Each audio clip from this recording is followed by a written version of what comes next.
Hi Pisces, welcome to How Love Tarot. This is your March 2022 love reading. What I have here for you, Pisces, I've already pulled your cards and I'm going to be looking at different areas of the reading for you. I have the present position, the strength, the challenge, and the outcome. Spirit, can you bring forward what's going on with Pisces? What do they need to know? What will help them? What will motivate them, inspire them? What will validate the reading for them, please? Pisces, you are super angry. It feels like internally this anger is coming out in two different areas of the reading. Excuse me, Pisces, I got a frog in my throat. It's showing up here in the Five of Wands, and it's showing up here in the challenge position in the Five of Swords. This is all about conflict. This is really about conflict both in relationships and how you want to move forward in your life authentically. It feels here that you're very, and also it feels like you're dealing with people that there are outside influences here, Pisces, that make you feel a certain way and kind of add to some of that self-talk that's quite negative. It feels here that for some of you something has ended or something needs to end, Pisces. That's kind of what it feels like. Here in the Page of Wands position, Spirit, can you tell me why the Page of Wands here is in the strength position? Spirit makes me feel here that understanding your emotions, understanding and allowing your emotions to help you navigate the situation that you're in is going to be extremely important. Spirit makes me feel for some of you there's a disconnect between the head and the heart. And so, for some of you, what's going on here is some rationalization about, well, these, I do have these weaknesses about me and I do have these things that I need to change about me. And if I were this type of person and if I were more of who, because, all my partners have pointed this out in me and blah, blah, blah, blah, blah. I don't know, Pisces. Listen, when somebody's pointing a finger at someone else and says, you, there's three more fingers pointing back at themselves. No one has a right to tell another person to change. It is up to you. This is your life. And if you want to change, you change. If you don't, then you don't change. And it could be. So let me give you an example, right? So let's say that you're an alcoholic and your four partners prior to this one, let's say, has said to you, you have got to stop drinking, blah, blah, blah, blah, blah. If you don't stop drinking, then this relationship is going to end. Right? It's destructive and I don't want to be with you when you're like that. And, so clearly there's a behavior there that is affecting that person. But should the person ask you to change? No, the person needs to have some insight and understand that that is an addiction. And are you going to change, right? So they can bring up to you in the relationship, listen, I don't kind of like it when you behave this way. Now, when you bring that up, that's for then you to decide, are you going to do anything about that behavior? It's not for them to harp on it. Now, let me add this, Pisces, for those of you that don't know. I am a psychologist. I know what I'm talking about. So some of you may argue with me who have partners that are alcoholics and blah, blah, blah, and you feel that without you, that they would not have gotten as far as they've gotten. That's called enabling. Okay, it is no one can stop a behavior or something negative about themselves unless they want to do it, right? And yes, there's external help and all of that.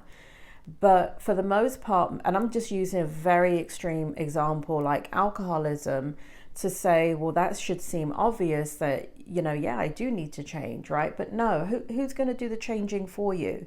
You, Pisces, you have to change. So then we have on the spectrum, other things that people may point out. You're this, you're that. People love to point out on the internet right now how, and I hear this in my private practice and it's so distorted, it's not even funny. But people will point out, oh, my last partner, they were a narcissist. And I'll go through the criteria with them and be like, your person wasn't a narcissist. they didn't belong in the relationship with you. So you start to see these negative behaviors about them and their negative feelings. That doesn't make them a narcissist. So there's all this kind of armchair psychology going on where people keep pointing fingers, and the person receiving all of this keeps internalizing it. And in this situation, that's you, Pisces. You're internalizing what people, anything negative that's being said about you, you're internalizing that. And you're saying, you know, I want to grow. I want to be better. I want to be a different kind of person. I want to be the kind of person that can hold on to these relationships. But, you know, God, Pisces, it's not you. If the relationship doesn't work, it doesn't work. If you want to change things about yourself because you want to be different in future relationships, then be my guest. Go ahead and do that. But don't change because somebody says this and this is wrong with you and you have to change.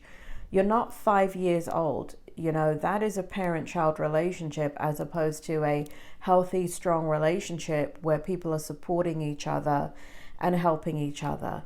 If you have a quick temper, and that's one of the things that's coming out in this, and you know, here we've got the swords. So it means that when you say something, it can cut somebody down very, very quickly and be hurtful. That is for you to understand, and that is for you to decide whether you want to change anything about you. But in this love reading, which doesn't really sound like a love reading, it sounds like a personality reading. But in this love reading, what I'm trying to tell you is what you're dealing with, this internal conflict. Forget about the people that are pointing fingers at you and look at yourself and decide, are they just the wrong person for you?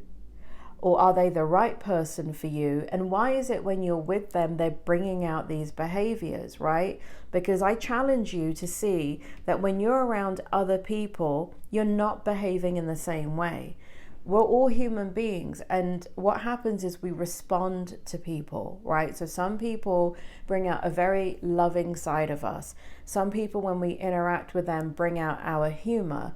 Other people bring out our very spiritual side. Other people bring out our anger, right? So it's for you to understand maybe this is not a good fit. And that if you were to keep on looking for somebody more appropriate, you wouldn't have somebody pushing your buttons. And I'm not blaming the other person, but personalities clash. And where we should be getting out of these relationships at an early stage, as soon as we see this, we remain in them out of loyalty, obligation, love. We talk ourselves into them, and we ignore the fact that we're feeling a certain way in the relationship. In your outcome is a Hierophant. I do feel like you're gonna really kind of tap into what's right in all of this. I feel like you're gonna follow the truth. I do feel like you're gonna find that way, that light and that peace within you. And you're gonna move forward in a way, and here we go again with the 5. We've got 5s all the way through your reading. We've got it in the present position, the challenge position, and in the Hierophant right here. Right here, the number 5. So 5, so we've got, you know, we've got emotional conflict, physical conflict, spiritual conflict, you know, just on every level you've got conflict. So take a time out, Pisces, take a time out, see what you need to do, find your peace, move away from the situation, from the person that's causing all of this, and gain some perspective. And then make a decision that is right for you, that will bring you peace and harmony back into your life. Pisces, it's going to get better. I'm sorry that you're going through this. I hope this reading was helpful, and I will speak to you soon.